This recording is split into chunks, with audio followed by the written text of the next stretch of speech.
9번째 시간, 겨자씨의 꿈으로 충만한 하나님 나라. 유대인들은 가장 작은 것을 묘사할 때 겨자씨를 예를 듭니다. 겨자씨 같이 작다고 그렇게 표현을 하는데, 작다는 말이 그 헬라어로 미크로라는 단어입니다. 이 작다는 헬라어 미크로라는 단어에서 이제 영어의 마이크로라는 단어가 거기서 나온 것입니다.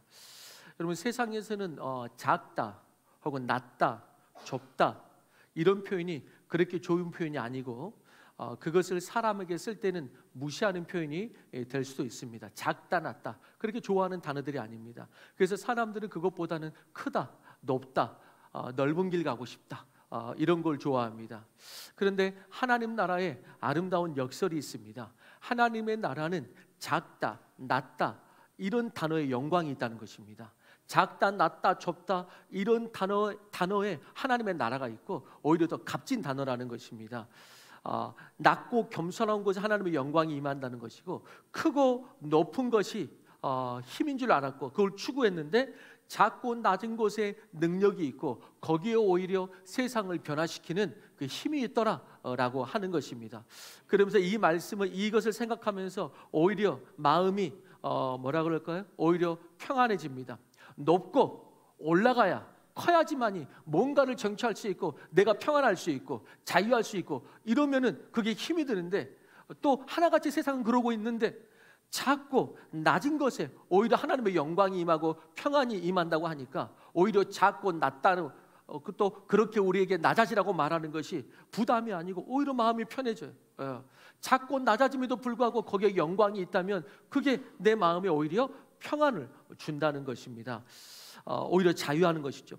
예수님이 베들레헴에서 구유에 놓인 아기가 탄생했을 때 거기에는 영광과 평화가 있었던 것입니다. 그리고 그 작고 낮은 곳으로부터 인류 역사가 얼마나 달라졌는지 모릅니다. 겨자씨 한 알처럼 예수님이 이 땅에 심어지고 십자가에 썩어져 죽었지만, 하나님은 거기에서 위대한 이 땅의 구원의 길을 열어주신 것입니다. 그리고 그런 작은 영혼들을 통해서 지금도 그 겨자씨와 같은 예수님이 이 땅에 심겨지고 또 십자가에서 썩어지면서 놀라운 열매를 맺은 것처럼, 지금도 하나님께서는 그런 작은 영혼들을 통해서 겨자씨의 꿈, 그 겨자씨의 꿈으로 충만한 것이 하나님의 나라이고, 그 하나님의 나라를 지금도 이루고 계십니다. 오늘 사건이 바로 그것인데, 자, 안식일에 예수님이 회당에서 가르치실 때 귀신 들려가지고 18해 동안이나 앓으며 꼬부라져 조금 더 펴지 못하는 한 여인을 보았고 또 치유했다, 이렇게 말합니다. 자, 성경에 나타나는 정보로 보면 일단 이 치유된 사람은 일단 여자입니다. 당시의 여자는 인구로 세지도 않을 정도로 위치가 낮았습니다. 백성으로 세지도 않을 정도로. 게다가 이 여자는 18회 동안이나 허리를 펴지 못하는 중병에 걸렸다고 말합니다. 어떤 사람은 허리를 펴지 못하는 이 중병이기 때문에 완전히 허리가 굽은 정말 어떤 노인처럼 완전히 허리가 굽어져 있기 때문에, 어떤 사람은 곱추였을 것이다, 이렇게도 예상을 합니다. 곱추였을 것이다. 여러분, 그렇지 않아도 여자로서 사람 취급을 못 받는데, 예를 들어서 거기에다가 허리가 굽은 곱추이다, 얼마나 무시를 당하겠습니까? 일시적으로 허리가 안 좋아서 굽었다가 아니라 18년이 되어서 고칠 수 있는 소망이 하나도 없습니다. 이제 건강한 날이 회복될 수 있을까라고 생각할 수가 없습니다. 소망도 기대도 아무것도 없는 것입니다. 그리고 이 여인이 이렇게 육체로뿐만 아니라 사실 그 안에 근본적인 문제가 하나 있었는데, 그것이 뭐냐면은 영적인 문제였습니다. 그것은 오늘 본문에서 이 여인의 병을 설명할 때에 2번이나 악한 영의 역사라고 진단하고 있는 것입니다. 11절에 귀신 들려 꼬부라져, 16절에 18회 동안 사탄에게 매인받아요.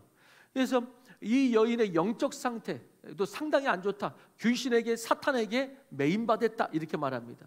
그래서 영적으로 육체적으로 완전히 잡혀서 온전한 데가 없는 쓸모없는 여자, 그리고 그것을 바라보는 당시 사회도 이런 여인을 사람 취급을 안 했습니다. 사람 취급을 안 했어요. 마치 하나님께 저주받은 사람 오히려 취급을 했습니다. 그런데 아무도 신경 쓰지 않는 이 여인을 예수님이 이제 바라보십니다. 12절에 보니까 예수님이 보시고 이렇게 말합니다. 예수님이 보시고 그리고 부르십니다. 여러분, 예수님께서 오늘 우리 한 사람 한 사람을 보십니다. 내가 특별히 오히려 내가 어려울수록 고난 가운데 있을 때일수록 오히려 예수님의 시선이 나를 바라본다는 것을 믿으시기 바랍니다. 그 회당 가운데 얼마나 많은 사람이 있었겠어요? 정상적이고 나름대로 잘 사는 사람. 그런데 오늘 말합니다. 예수님이 특별히 어려운 그 여인을 바라보셨다, 이렇게 말하고 있는 것입니다. 예수님께서 바라보시는 것은 그냥 짠하다, 불쌍하다 정도의 감정적인 동정이 아니고 예수님이 바라보신다는 것은 그때부터 우리를 치유하시는 것이 시작된다는 것입니다. 우리를 보시고 부르실 때 우리도 예수님을 바라보고 나아갈 수만 있다면 주님이 치유하시고 새롭게 하실 줄로 믿는 것입니다. 예수님은 이 여인을 보시고 이제 부르사 이제 고치셨습니다. 이 여인의 무엇을 보고, 그냥 아픈 병만 보고 고쳤을까요? 아니면은 뭔가 그 안에 믿음을 보고 하나님을 향한 마음을 보았을까요? 물론 오늘 본문에는 그 직접적인 표현이 안 나와 있습니다. 그런데 10절, 11절을 보면서 저는 나름대로 약간의 상상을 해보면서 마음이 감동이 되었습니다. 위에서 소개한 것처럼 이 여인은 영적으로, 육체적으로 18년이나 꼬부라진 여인으로서 얼마나 힘들었겠습니까? 그리고 자기를 바라보는 사회적 시선 때문에 더 힘든 것입니다. 바라보는 그 시선 때문에 많은 사람들이 고난 때문에 힘든 줄 아는데, 사실은 고난도 힘들겠지만 사람들이 더 힘들어하는 것은 그 고난당하는 나를 바라보는 시선 때문에 사실 사람들은 더 힘들어하는 것입니다. 그렇기 때문에 그 고난도 고난이지만은 그를 바라보는 그 사회적 시선 때문에 그는 힘들었을 것입니다.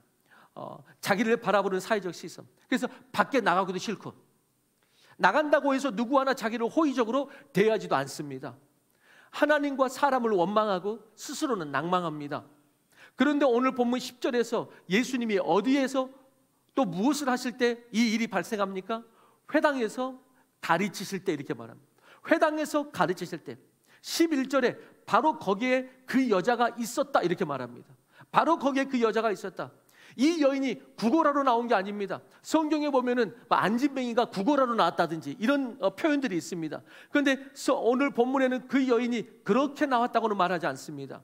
이 여인은 그 회당 안에서 그 가르침을 듣고 있었습니다. 예수님께서 가르치실 때 그 여인을 보았습니다. 예수님은 이 여인은 그 가르침을 듣고 있었어요. 이 구부러진 여인은 하나님 앞에 나와 있습니다. 말씀을 드리려고, 예배하려고, 기도하려고 얼마든지 하나님과 세상을 원망하고 스스로는 낭망하면서 집에서는 나오지도 않고 거리에서 구걸하는 인생이 될 수도 있고, 그러나 그렇지 않았다는 것입니다. 너무나 어려우니까 알코올 중독이 될 수도 있고 우울과 침륜에 빠져서 굴 속에 들어가 있을 수도 있고, 그런데 그녀는 회당에 나와서 예수님의 말씀을 들었다고 오늘 말씀은 이야기하는 것입니다. 그 불편한 몸을 이끌고 사람들의 시선과 그 당시의 그 무시 속에서도 그 자리에 이 여인은 있었던 것입니다. 마치 누가 생각나냐면은 신약에서 또 한 여인, 혈루증 앓는 여인이 생각이 납니다. 혈루증 앓은 여인이 거리에서 주님이 지나간다는 소식을 듣고서 그 주님의 옷자락이라도 만지면 내가 낫겠다 하는 마음으로, 당시에는 혈루증을 앓는 여인은 사람들 속에, 특별히 남성들 사이에 끼어 들어오지를 못합니다. 당시 문화 자체가, 법 자체가, 율법 자체가 거리를 두어야 됩니다. 그런데 그 혈루증 앓는 여인은 죽으면 죽으리라 하는 마음으로 예수님을 대면하여 만날 수 없을지는 몰라도 내가 뒤에서 옷자락이라도 잡으리라, 이런 마음으로 예수님 앞에 나온 것입니다. 예수님께서 어찌 그런 사람들을 모른 채 하시겠습니까? 이 혈루증 앓는 여인은 그 자리에서 낫게 되고, 그리고 오늘 본문에 이 꼬부라져 오랜 시간 고통받는 이 여인도 결국 주님께서 치유하십니다. 18년 동안 허리를 펼 수가 없었다고 했습니다. 여러분, 18년 동안 허리를 펼 수 없었다고 했으니 항상 시선이 어디를 향하고 있을까요? 항상 땅만 바라보고 있죠. 항상 땅만 바라보고 있는 것입니다. 다른 사람의 시선을 마주칠 수도 없고 마주칠 용기도 없습니다. 그런 사람들의 시선이 곱지 않기 때문에. 그래서 여러모로 땅만 보고 사는 것입니다. 그런데 이 여인이 고개를 들어 예수님을 바라보라고 말씀하세요. 예수님께서 말씀하셔서 나를 바라봐라, 고개를 들어라. 예수님께 이 여인이 고개를 들어 예수님을 바라봅니다. 그리고 그 순간 더 이상 고개를 떨구지 않아도 될 것 같은 어떤 힘이 생기는 것입니다. 내가 더 이상 고개를 떨구지 않아야 되겠다. 내가 이분을 계속해서 바라보고 싶다. 이런 마음이 드는 것입니다. 때로 우리 중 어떤 사람은 아무런 병이 안 걸렸는데도 이 땅만 바라보고 사는 사람들이 있습니다. 아무런 어려움이 없는데도 이 땅만 바라보고 사는 사람이 있어요. 세상만 바라보고 땅만 바라보고 사는 것이죠. 그러나 예수님을 바라본 사람은 더 이상 세상을 바라보지 않습니다. 고개를 떨구지 않습니다. 하늘 소망으로 살게 되는 것입니다. 인생에게는 누구나 아픔이 있습니다. 이 여인의 구부러진 허리처럼 구부러진 인생사가 누구나 다 있는 것입니다.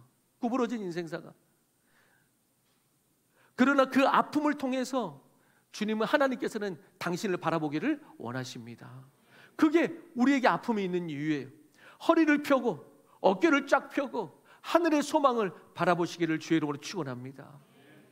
빙점으로 유명한 미우라 아야코도 그렇습니다. 한번 들려드린 적이 있는데, 그녀는 평생 온몸이 종합병원이라고 할 만큼 결핵, 척추성 질병과 파킨슨병과 온몸의 부스럼까지 나는 피부병을 앓았습니다. 그녀는 아픔과 질병 속에서 하나님을 찾고 기도하였고, 그 속에서 하나님의 기적을 체험했습니다. 기적이라니까 병이 다 나았다는 말이 아닙니다. 이 깊은 고난의 골짜기 속에서 그는 하나님을 만났고 희망의 글을 썼습니다.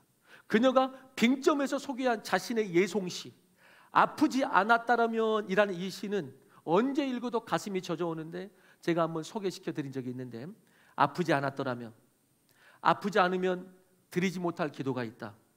아프지 않으면 믿지 못할 기적이 있다. 아프지 않으면 듣지 못할 말씀이 있다. 아프지 않으면 접근하지 못할 성소가 있다. 아프지 않으면 우러러 뵙지 못할 성안이 있다. 아프지 않으면 나는 인간일 수조차 없다라고 말합니다. 아팠기 때문에 그녀는 기도했고, 아팠기 때문에 하나님의 말씀에 귀를 기울였고, 아팠기 때문에 하나님을 예배드렸고, 아팠기 때문에 거룩한 하나님을 만나볼 수가 있었고, 아팠기 때문에 그 어려운 가운데서도 신앙이 되어가지고 감사하는 사람이 될 수 있었다고 그녀는 고백하고 있는 것입니다. 건강한데 특별한 문제가 없는데 하나님을 바라보지 않는 사람보다 아픔에 있지만 하나님을 바라보는 사람이 훨씬 더 복된 사람입니다. 우리 옆 사람에게 그렇게 한번 말합시다.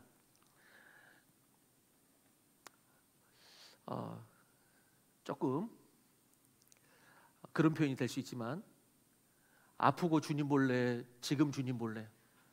시작.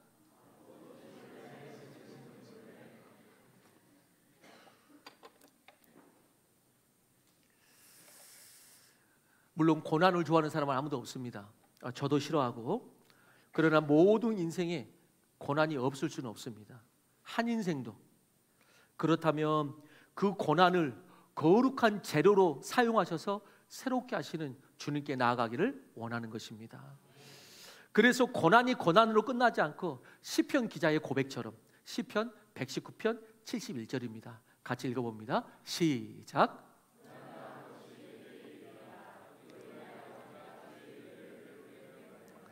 아멘. 비그리스도인은 고난당한 것이 내게 유익이라 이런 표현 못합니다. 근데 그리스도인은 말할 수 있는 것입니다. 그렇습니다. 하나님의 나라가 이런 자의 것이다, 성경은 말합니다. 예수님의 시선은 항상 이런 자를 향했고, 부르셔서 이 작은 자들이 하나님 나라의 시작이 되게 하신 것입니다. 예수님은 하나님 나라의 그 멋진 시작을 위해서, 하나님 나라의 그 위대한 나라를 시작하기 위해서 힘있고 돈 있는 자, 세상에 권력이 있어서 내 옆에 있어줘가지고 말 한마디에도 큰 도움이 될 수 있는 자, 바리새인과 대제사장 같은 지도자들로 제자들을 구성해서 하나님 나라의 복음을 멋지게 그렇게 시작할 수 있는, 그런데 그렇게 시작하지 않으셨습니다. 오히려 예수님은 죄인들의 친구라는 별명을 얻으셨습니다. 그는 죄인들의 친구예요. 제자들을 불렀는데 그 제자들도 대부분은 무명의 평범한 사람들이었습니다. 평범한 사람들. 주님께서는 그런 자들을 통하여서 하나님의 나라를 시작하는 것입니다. 자, 오늘 말씀을 조금 더 연결해 봅니다. 그런데 오늘 그 사건이, 고친 사건이 있는 바로 그 뒤에 이어지는 이야기에서 회당장이 분을 냅니다. 회당장이 어떤 것 때문에 분을 냅니까? 안식일에 병을 고치거나 다른 일을 해서는 그게 율법에 어긋나는데 안식일이 지나고 주중에 하지 왜 지금 안식의 율법을 어기면서 하느냐고 예수님께 분을 내고 그곳에 있는 많은 사람들을 동조시킵니다. 그곳에 있는 많은 사람들을 일으킵니다. 이에 예수님은 그들을 외식하는 자들이다 이렇게 말씀하시며 이렇게 말씀하십니다. 만약 네 외양간에 소나 나귀가 있는데 안식일이지만 안식일에도 그 소나 양을 외양간에서 풀어내어서 풀도 먹이고 물도 마시지 않게 하겠느냐? 왜? 그날도 동물 살아야 되니까 그렇게 하지 않겠느냐? 그런데 이 여인이 오랜 시간 사탄에서 매여 있는데 풀어주는 것이 무엇이 잘못되었느냐? 이 여인을 살리는 것이 마땅하지 않느냐? 이 여인이 그 양과 소만큼도 못하느냐?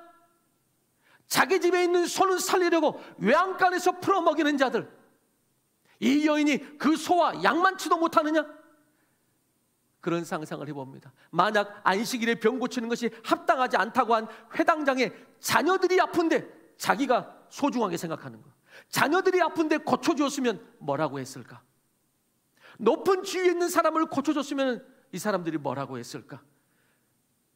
이 여인이 그 양과 소만도 못하느냐? 어쩌면 그 양과 소만큼도 못하게 이 여인을 바라보는 그들을 주님은 책망하시는 것입니다. 그래서 16절에 이런 말씀을 하시는 것입니다. 이 여자도 아브라함의 딸이다, 이런 말을 하는 것입니다. 이 여자도 아브라함의 딸이다. 너희가 아브라함의 자손이라고 자랑스러워하는데 16절에 이 여자도 아브라함의 자손이라고 그들 앞에서 인정해 주시는 것입니다. 세상에서 누구도 신경 쓰지 않고 존중해 주지 않는 이 병들고 비천한 여인을 예수님은 귀한 생명으로 보시고 이 여자도 아브라함의 자손, 즉 하나님의 자녀임을 선포하시고 치유와 은혜를 베풀어 주시는 것입니다. 너희가 아브라함의 자손이라고 자랑하는데 이 여인도 아브라함의 자손이요, 하나님의 자녀이다.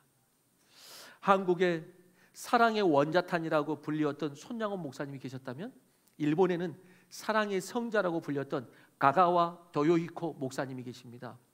그는 고베 시장의 첩의 아들이었습니다. 서자로 태어나 천대와 멸시를 받으면서 자랐습니다. 그는 자신의 생을 저주했습니다. 왜 나 같은 것을 낳았느냐고 부모를 원망하면서 성장했습니다. 그렇게 자기 생을 비관하고 있던 어느 날 북을 치면서 나팔을 불면서 전도하며 지나가는 구세군 전도대를 봅니다. 그때 당시는 그랬어요. 저 선배들 북치면서 예수 믿으라고, 예수 구원하셨다고. 그런데 전도가 됐어요.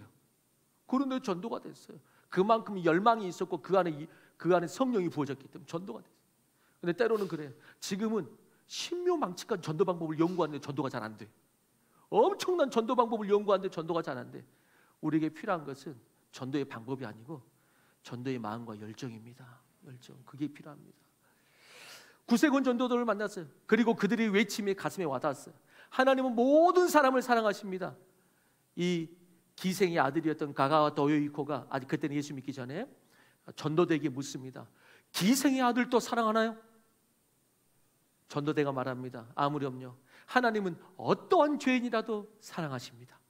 그는 그 말을 듣고 감동을 받아 그리스도인이 되었습니다. 저는 여러분들, 저도 마찬가지고 주님께서 어떠한 죄인도 사랑하십니다. 나 같은 죄인도 사랑하십니다. 이것이 우리의 영혼을 울리게 되기를 바랍니다. 이 영혼이 울려진 사람이 그리스도인이요. 이 영혼이 울려진 사람이 그리스도. 다른 어떤 기적 같은 사건 이런 거 보고 우와 이런 게 그리스도인이 아니고 나 같은 죄인을 주님이 사랑하셨다. 이게 가슴이 울리면 그게 그리스도인이요. 이게 그리스도인이요. 그는 그 말을 듣고 감동받아서 그리스도인이 되었고 그는 이후 힘을 얻어서 메이지 대학을 졸업하고 고베 신학교를 졸업하고 그리고 미국의 프린스턴 신학교를 졸업하여 목사가 되었습니다. 귀국한 가가와는 열정적인 전도자요, 사회사업가, 제2차 세계대전 후에는 이 하시코니 내각의 일원이었고 평화의 지도자가 되었고 그의 인도주의와 열렬한 전도에 그 일본에서 감동되지 않는 이가 없을 만큼 일본의 크리스찬이지만 정신적 지주가 되었습니다. 특히 고베의 빈민굴에 들어가서 70세가 넘도록 빈민들과 함께 살면서 가난한 사람들과 노동자들을 위해서 자신의 삶을 내어놓습니다. 그리고 그는 자신의 자서전 같은 글에서 그 고백이 자주 나타납니다. 나는 고베 시장의 아들도 아니고 나는 기생의 아들도 아니다. 나는 하나님의 아들이다. 이 고백이 나타나는 거예요. 너무나 작은 겨자씨와 같은 존재였지만은 그 시에 하나님의 생명이 부어지자 수많은 사람을 살리고 하나님의 영광을 나타내는 그런 사람이 된 것입니다. 그게 오늘 이 말입니다. 이 여인을 보고 작은 겨자씨와 같이 그 사회에서 무시당하고 그 사회에서 존재 가치도 없는 그 여인을 향해서 주님께서 말하는 것입니다. 이 여인도 아브라함의 딸이라. 이 여인도 이 예수님의 말씀을 들었을 때 이 꼬부라진 여인은 육체도 치유되었지만 더욱 중요한 것은 그의 마음이 치유된 것입니다. 이 여인도 하나님의 아들 자녀라. 그 말을 들었을 때 그 하나님의 자녀라고 하는 이 부름이, 그 감격이 단순한 육체의 치유가 아니고 그의 삶을 완전히 부활시킨 것입니다. 그의 삶을. 그리고 그때부터 그의 삶에서 이제 싹이 돋아나기 시작하고 나무가 되어서 하나님 나라의 숲을 이루는 것입니다. 다시 본문을 봅니다. 회당장과 외식하는 자들은 안식일에 예수님이 치유하는 것을 못마땅하게 여겼다고 했습니다. 그러면서 이렇게 말했다고 그랬죠. 다른 엿새 동안 고침을 받을 것이요, 주일은 안식일이니까 그 법이 엄격해져 아무것도 하지 말라 그랬어요. 다른 엿새 동안 고침을 받을 것이요 라고 합니다. 한편으로는 그런 생각을 해봅니다. 불필요한 분쟁이 없기 위하여 예수님이 그냥 하루 기다렸다가 하지 뭐 분쟁이 뻔히 일어날 걸 알면서 불필요한 분쟁을 없애기 위하여서 하루 기다렸다가 내일 할 수도 있습니다. 어차피 18회 동안 그 상태였는데 하루 있다 치유된다고 큰 상관이 있겠습니까? 그런데 예수님은 바로 그날, 바로 오늘 치유하십니다. 누가복음에는 예수님이 이렇게 의도적으로 안식일에 치유하신 사건들이 있습니다. 분쟁이 일어날 줄 알면서 안식일에 치유하신 사건들이 있는데 그 이유는 안식일이 본래의 의도에서 이탈되어 버렸고 율법화되고 형식화되고 외식주의에 빠져있는 그 안식일을 예수님께서 도전하기 위해서 일부러 안식일에 그렇게 하신 것입니다. 안식일이 사람을 위해서 있는 것이 아니라 사람이 안식일을 위해서 있는 그 당시에 그 외식을 보면서 한 생명이 살아나는 것보다 그 율법을 지키는 것에 더 신경을 쓰는 그 안식주의, 안식일주의, 이에 예수님께서는 도전을 던지시는 것입니다. 그러면서 또 하나가 뭐냐면은 안식일의 주인이 곧 나다라는 것을 밝히십니다. 안식일의 주인이 곧 나다. 마태복음 12장 8절에 직접적으로 그런 말씀하시죠. 같이 읽어봅니다. 시작. 그래서 일부러 안식일날 그런 일을 하는 거예요.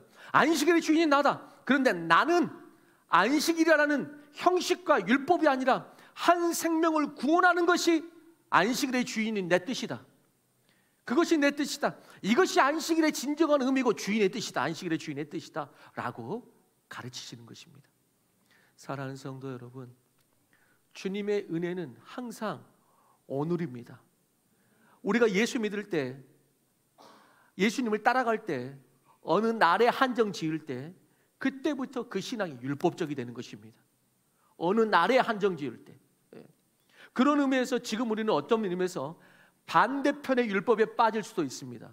반대편의 율법. 무슨 말입니까? 당시 오늘 본문에 보니까 당시 외식하는 자들은 주중에 하지 안식일에 하지 말라고 했는데 지금은 반대 현상의 율법주의도 있습니다. 주일에 하고 주중에는 상관없이 살아가는 것입니다. 주일에 하고 주중에는 상관없이 주일에만 교회 가면 되고 주일에 치유하고 주일에 예배하지. 여러분, 주일이 율법이 되지 않고 모든 날이 주님의 날이 되기를 원하는 것입니다. 그래서 우리는 그걸 봅니다. 우리 각자 자신이 압니다. 나는 지금 주일이 율법인가? 한 날이 정해질 때 그 율법이 되기 때문에 신앙이라는 것이, 나는 주일이 율법인가? 아니면 에브리데이 중에 또 가장 중요한 날이 주일이기 때문에 율법이 아닌가? 본인이 잘 압니다. 여러분, 주일이 율법이 되지 않고 모든 날이 주님의 날이 되기를 축원합니다. 오늘은 당연히 무엇보다 중요한 날이요, 믿음의 형제자매들이 함께 예배하는 자리지만 내일도 주일입니다. 내일도. 일요일만 주일이 아니고 월화수목금토 모두가 주일인 것입니다. 주일. 사랑하는 성도 여러분, 우리의 신앙이 어느 한 날의 가치는 종교가 되지 않게 되길 바랍니다. 주님은 오늘 같은 주일도 은혜를 주시지만 내일 월요일도 은혜를 줄 줄로 믿는 것입니다. 화요일도 수요일도 주님을 기대하시기를 축원하는 것입니다. 그런 의미에서 이 마음을 가지십시오. 저를 한번 따라서 해보겠습니다. 주님은 오늘 일하신다. 시작. 네. 여러분, 주님은 오늘 일하세요. 오늘 회당장이나 외식하는 자들이 말했던 것처럼 예수여 안식일 말고 내일 해도 되지 않느냐, 모레 고치지 그러느냐. 아니다. 나는 오늘 내 양을 고치고 돌보고 지금 내 양에게 생명을 주기를 원하노라. 이게 신앙입니다. 이게 신앙입니다. 오늘 기도하는 것입니다. 오늘 주님께 드리는 것입니다. 그렇지 않고 자꾸만 나를 정하면 그때부터 종교가 시작되는 것입니다.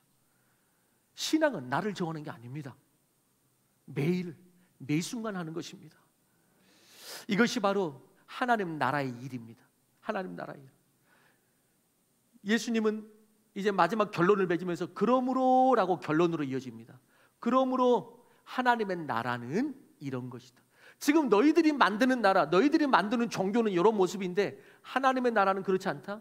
하나님의 나라는 이런 것이다 라고 두 가지 예화를 들면서 설명하십니다. 첫 번째, 하나님의 나라는 겨자씨 한 알과 같은데 처음에는 너무 작은데 이것이 자라서 나무가 되고 공중의 새가 깃든다. 두 번째, 하나님의 나라는 여자가 가루 서말 속에 갖다 놓은 누룩과 같아서 이 작은 누룩이 전부를 부풀게 한다. 이 이야기를 하십니다. 무슨 말씀입니까? 이 두 가지 하나님의 나라의 비유가 뜻하는 공통점이 무엇입니까? 씨, 누룩, 너무나 극히 작은 것, 보잘것없는 것.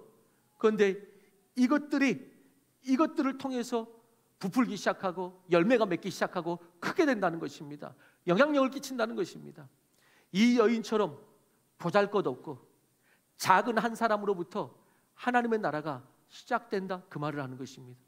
이 작은 여인은 뭐가 도움이 되겠어? 뭐가 도움이? 이 작은 여인 보잘것없고 존재감 없고 너무나 작고 보잘것없고 그래서 무시하고, 그런데 하나님은 그런 건 하나님의 나라가 아니다. 하나님의 나라는 그 겨자씨 같고 그 누룩 같고 그 여인처럼 아무런 존재가 없고 보잘것없고 너무나 작지만은 그 한 사람으로부터 하나님의 나라가 시작하는 것이다 라고 예수님께서 가르치는 것입니다. 교회는 이런 작은 겨자씨 한 알과 같은 사람들이 모여서 나무가 되고 숲을 이루는 것이다. 이사야서의 말씀처럼 그 작은 자가 천을 이루고 그 가장 약한 자가 강국을 이루는 것이 하나님 나라다라고 말하는 것입니다. 그렇습니다. 우리가 이 땅의 가치, 문화, 이 땅의 삶의 방식들이 있지 않습니까? 그 방식 속에 살고 있지만 우리 그리스도인들이 따라가는 가치는, 문화는, 삶의 방식은 항상 하나님의 나라를 따라가는 것입니다.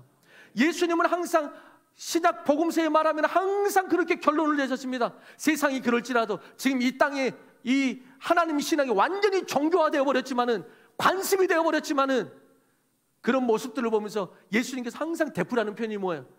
지금 이 땅은 이렇지만은, 하나님 믿는다고 종교화된 너희들은 그렇지만은 하나님의 나라는, 항상 이 말을 하시죠. 하나님의 나라는 이것이다. 이걸 계속 하나님 나라 복음을 가르치시죠. 하나님 나라는 이런 것이다. 사랑하는 성도 여러분, 이것이 예수님이 그랬던 것처럼 이것이 우리 삶의 결론이 되기를 원합니다. 우리 삶의 모든 영역의 결론, 어떤 환경과 어떤 문제와 어떤 질문이 생길 때도 하나님의 나라는 이렇게 결론을 내야 됩니다. 야, 세상은 이러면서 결론 내면 안 됩니다. 세상은 이렇다. 그리고 하나님은 그거 도와달라고 갖다 붙이고 이러면 안 됩니다. 세상이 이럴지라도 하나님의 나라는 하면서 삶의 결론을 내야 되는 것입니다. 하나님의 나라만이 이 꼬부라진 여인을 고치고 이 꼬부라진 세상을 회복시킬 수가 있는 것입니다. 예수님은 이런 하나님의 나라를 본인이 먼저 잘 실천하셨습니다. 예수님은 공생애 동안 하신 일, 12제자를 키우는 일이었습니다. 온 세상을 구원코자 하시는 그분의 그 비전에, 그 하나님 나라 그 비전에 비하면은 너무나 초라한 숫자요. 그리고 숫자만 초라한 것이 아니라 그 제자들의 배경도 너무나 초라한 무식한 어부들이요. 그 제자들을 향하여서 나가서 모든 족속을, 온 세계를 변화시키라고 엄청난 사명, 이게 가능이나 하겠습니까? 그런데 예수님께서는 하나님의 나라가 뭐라고요? 겨자씨의 꿈으로 충만한 것이 하나님의 나라다. 예수님은 이 오합지졸과 같은 이 작고 낮은 12명을 통해서 겨자씨의 꿈을 꾸셨습니다. 그리고 이들에게 성령이 임하고 성령을 주시고 이들이 세상을 바꾸고 교회가 세워질 것을 주님께서는 아셨고 놀라운 역사가 지금 일어난 것입니다. 오늘날 탁월한 영성 지도자인 달라스 윌라드 교수가 이런 말을 했습니다. 달라스 윌라드 교수가 오늘날 교회에 정말로 필요한 것이 과연 무엇인가? 더 큰 교회당일까? 더 많은 청중? 더 많은 교회 재정? 그래야지 주님 일 하는가? 아니면 더 많은 어떤 자랑거리? 결코 아니다.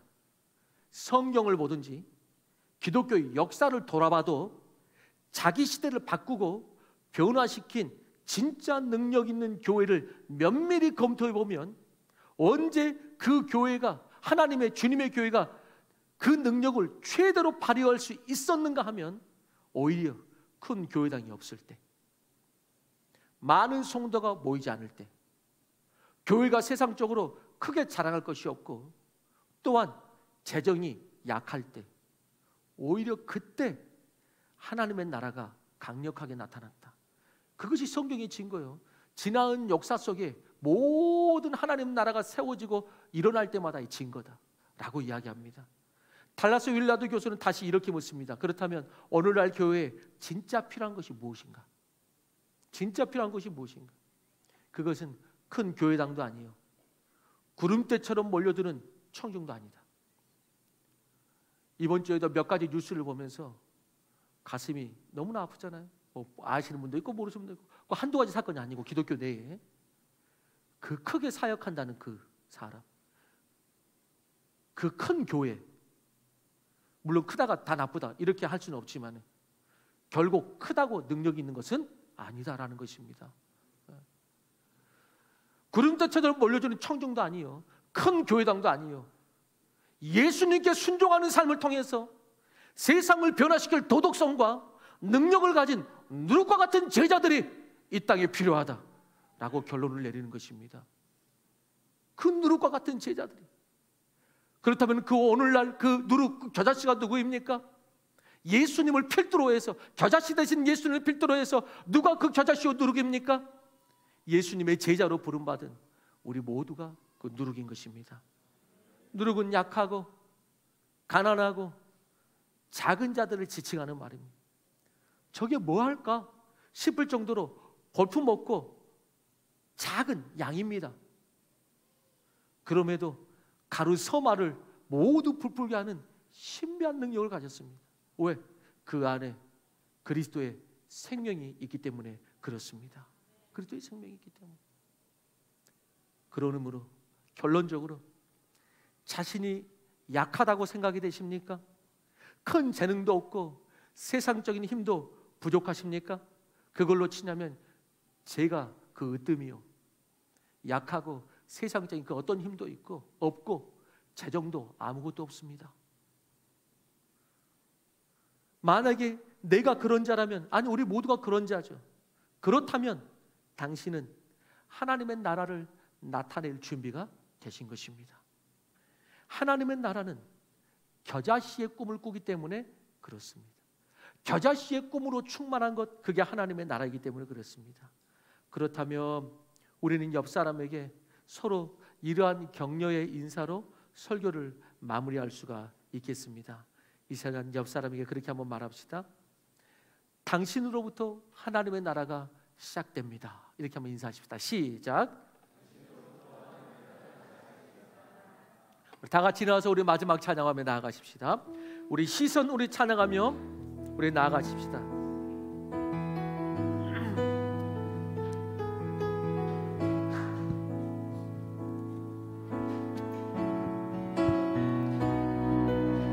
내게로부터 눈을 들어 주를 보기 시작할 때 주의 일을 보겠네. 내 작은 마음 돌이키사 하늘에 꿈꾸게 하네. 주님을 볼 때 모든 시선을 주님께 드리고 살아계신 하나님을 느낄 때 내 삶은 주의 역사가 되고 하나님이 일하기 시작하는 성령이 나를 변화시켜 모든 두려움 사라질 때 주의 일을 보겠네. 황폐한 땅 한가운데서 주님 마음을 알게 되리. 주님을 볼 때 모든 시선을 주님께 드리고 전능하신 하나님을 느낄 때 세상은 주의 나라가 되고 하나님이 일하기. 우리 후렴만 한 번 더 모든 시선을 주님께 드리고 살아계신 하나님을 내 삶은 주의 역사가 되고 하나님이 일하기. 우리 마지막 한 번 더 2절 모든 시선을 주님께 드리고 전능하신 하나님을 세상은 주의 나라가 되고 하나님이 일하기 시작하네. 그렇습니다. 하나님의 나라는 그 겨자씨 하나로 시작하는 것입니다. 아멘. 볼품 없고 존재감도 없고 능력도 없고 이게 뭘 할까 싶은데 주님께서 그 씨에 햇빛 주시고 물 주셔서 주님께서 자라나게 하시는 것입니다. 아멘. 우리 교회 너무나 연약하고 작은 교회이지만은 주님의 역사는 겨자씨의 꿈으로 충만한 하나님의 나라를 이루는 것입니다. 아멘. 그런 의미에서 우리 교회, 우리 모두가 연약하고 너무나 보잘것없고 작은 자들이지만 하나님께서 나를 겨자씨의 꿈으로 사용하심을 믿으시기 바랍니다. 아멘. 그래서 오히려 연약하고 작을수록 하나님의 나라를 기대하시기 바랍니다. 아멘. 내가 이렇게 작은데 내가 뭔가 있고 뭐가 커야지 하나님의 나라도 뭔가 하긴 하지, 그게 아닙니다. 너무나 작은 자를 통하여서 당신의 나라를 나타내십니다. 아멘. 그렇기 때문에 자랑하는 자는 하나님만 자랑할지니라, 그렇게 아멘. 말하는 것입니다. 그렇기 때문에 예배를 통하여서 하나님께 모든 영광 올려드리는 것입니다. 아멘. 이 시간에 기도할 때 하나님 아버지, 나는 작은 자입니다. 나는 겨자씨와 같은 자입니다. 그렇지만 주님께서는 겨자씨의 꿈을 통하여서 겨자씨의 그 충만한 꿈으로 하나님 나라를 이루십니다. 주님, 저를 붙들어 주옵소서. 아멘. 우리 그렇게 겨자씨의 꿈으로 충만한 우리 교회 되게 하여 주옵소서. 우리 한번 다 같이 말씀 따라 기도하고 제가 축도합니다. 기도하겠습니다.